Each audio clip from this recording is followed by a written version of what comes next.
Художник, которого обвиняли в непристойности, но по его картинам сегодня изучают эпоху. Луи Леопольд Буальи – мастер подглядывания за жизнью. Человек, который пережил революции и империи, но остался верен бытовым сценам, деталям и человеческим слабостям. Кто он на самом деле? Тонкий хроникер или провокатор с коммерческой жилкой? Взгляд сквозь века. Кто такой Луи Леопольд Буальи? Луи Леопольд Буальи родился в 1761 году на севере Франции, в небольшом городе Ла-Бассе, в семье ремесленника. Его отец занимался резьбой по дереву. Это была среда, где искусство не считалось чем-то возвышенным, но было частью повседневной жизни. Именно поэтому его путь в живопись оказался максимально земным, без дорогих школ и покровителей на старте. Уже в юности Буальи проявил интерес к рисованию и довольно рано начал обучение у провинциальных мастеров. Сначала в Дуэ, затем в Аррасе, где познакомился с техникой обманки, тромплёй, искусством создавать иллюзию реальности. Именно эта техника позже станет одной из его визитных карточек. А обучение строилось по принципу ученичества. Работа рядом с наставником, помощь в мастерской, постепенное освоение ремесла. Это был не путь привилегированного студента, а путь человека, который рано начал зарабатывать своим трудом. К концу 1780-х он переезжает в Париж, город возможностей, где искусство было не только способом самовыражения, но и способом выживания. Чтобы закрепиться, он начинает писать портреты и брать частные заказы. Один из первых покровителей, коллекционер Эспри Кальве, заказывает ему серию работ, которые приносят художнику известность в узких кругах. Художник эпохи перемен. Буальи жил в крайне нестабильное время. Он стал свидетелем французской революции, террора, прихода Наполеона, его падения и реставрации монархии. Но в отличие от многих художников, он не сделал исторические события центром своего творчества. Его интересовало другое – жизнь обычных людей. Парижские улицы, интерьеры домов, случайные сцены, интимные моменты – именно это становилось сюжетом его картин. Он словно фиксировал мгновения, которые обычно ускользают от внимания. Его работы – это не парадная история, а повседневность. Кто-то смеется, кто-то флиртует, кто-то крадет, а кто-то просто живет. И именно в этом его уникальность. Скандалы и обвинения. Но такая откровенность нравилась не всем.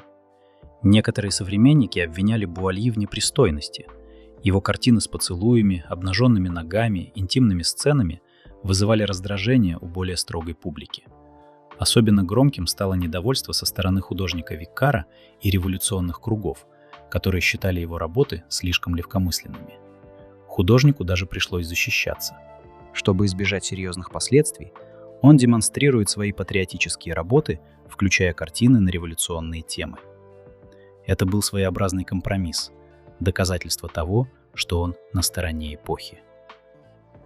Но по-настоящему его всегда тянуло не к героике, а к живым деталям. Мастер деталей и иллюзий. Буальи был настоящим виртуозом. Его работы отличает невероятная точность. Ткани, отражения, предметы – все прописано с такой тщательностью, что кажется почти фотографическим. Он умел обманывать зрение. Его тромплёй картины создают иллюзию объема. Кажется, что предметы выходят за пределы холста. Иногда он даже вставлял в композицию нарисованные записки или визитки, которые выглядели абсолютно реальными. Кроме того, он любил играть с восприятием. Мог написать рисунок так, что он выглядел как гравюра, или наоборот. Влияние и стиль. Его ранние работы напоминают стиль Жана Батиста Грёза и Жана-Оноре Фрагонара с легкой сентиментальностью и моральным подтекстом. Но со временем Буальи вырабатывает собственный язык, в котором сочетаются точность голландских мастеров XVII века, живость французской жанровой сцены и легкая ирония и наблюдательность. Он словно соединяет разные традиции, создавая универсальный визуальный дневник эпохи. Более 4000 лиц. Буальи был невероятно продуктивным художником. За свою жизнь он создал около 4500 портретов, хотя до наших дней дошла лишь часть из них.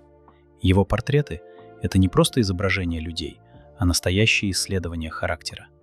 Он умел передать настроение, социальный статус, внутреннее состояние. Иногда он объединял портреты в сложные композиции, групповые сцены, где каждый персонаж был индивидуален.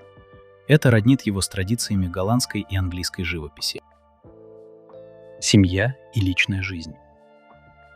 О личной жизни Луи Леопольда Буальи известно не так много подробностей, как о его творчестве, но даже те факты, которые сохранились, позволяют увидеть вполне земного человека, не только наблюдателя, но и участника обычной семейной жизни. Буальи был женат дважды. Его первая жена, Мари Мадлен де Слинь, умерла сравнительно рано, в 1795 году. Это произошло в период, когда Франция переживала тяжелые годы после революции, и личная трагедия совпала с общей нестабильностью вокруг. Спустя некоторое время художник женился снова на Аделаиде Франсуазе Ледюк. Этот второй брак оказался более продолжительным и стабильным. В семье у него родилось 6 сыновей. Причем это была не просто большая семья для галочки. Несколько детей продолжили дело отца. Например, Жюльен Леопольд и Эдуард стали художниками, а Альфонс занялся гравюрой. То есть Буальи фактически создал небольшую художественную династию, где ремесло передавалось из поколения в поколение. Если судить по косвенным признакам, а именно по количеству заказов, стабильной работе и активной выставочной деятельности, он был довольно ответственным семьянином. Ему приходилось много работать, в том числе писать портреты на заказ, чтобы обеспечивать дом.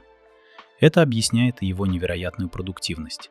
1000 портретов — это не только творческий азарт, но и вполне практическая необходимость. Интересно, что в его картинах часто чувствуется внимание к частной, домашней стороне жизни. Сцены в интерьерах, семейные моменты, бытовые детали — это не обязательно автобиографично, но ощущение близости к таким сюжетам явно не случайно. Он хорошо знал этот мир изнутри. При этом нельзя сказать, что его личная жизнь была полностью безоблачной. Ранняя смерть первой жены, необходимость выживать в нестабильной стране, постоянное давление со стороны критиков – все это было частью его реальности. Но в отличие от многих современников, он не уходил в драму или крайности, а продолжал работать и адаптироваться. В итоге перед нами не образ страдающего гения, а скорее человек, который сумел встроиться в свое время, пережить политические катаклизмы, сохранить семью, вырастить детей и при этом оставить после себя огромный художественный архив повседневной жизни Франции. Он прожил долгую жизнь, более 80 лет, и умер в 1845 году в Париже. За несколько лет до смерти он был удостоен Ордена Почетного Легиона и стал членом Института Франции, признание к которому он шел десятилетиями. Почему о нем забыли? Несмотря на популярность при жизни, позже Буальи оказался в тени более громких имен. Возможно, потому, что он не создавал великих исторических полотен и не вписывался в канон гения. Он был слишком приземленным, слишком внимательным к деталям, слишком про жизнь. Но именно это сегодня делает его ценным. Его картины — это визуальный архив эпохи, где можно увидеть, как жили люди, что носили, как выглядели их дома и чем они занимались. Художник или бизнесмен? Есть мнение, что Буальи был не только художником, но и прагматиком. Он прекрасно понимал, что продается, и умел подстраиваться под вкусы публики. Возможно, именно поэтому его работы балансируют между искусством и развлечением. Но это не делает их менее значимыми. Луи Леопольд Буальи — это художник, который не стремился к громким темам, но сумел зафиксировать самое важное — человеческую жизнь во всей ее простоте, странности и красоте. Он не морализирует, не осуждает, он просто показывает.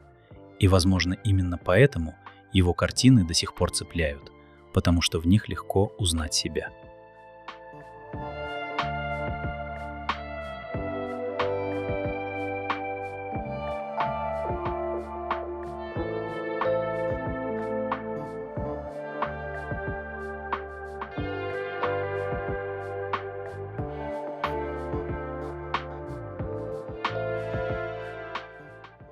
На этом сегодня все. Спасибо, что досмотрели до конца.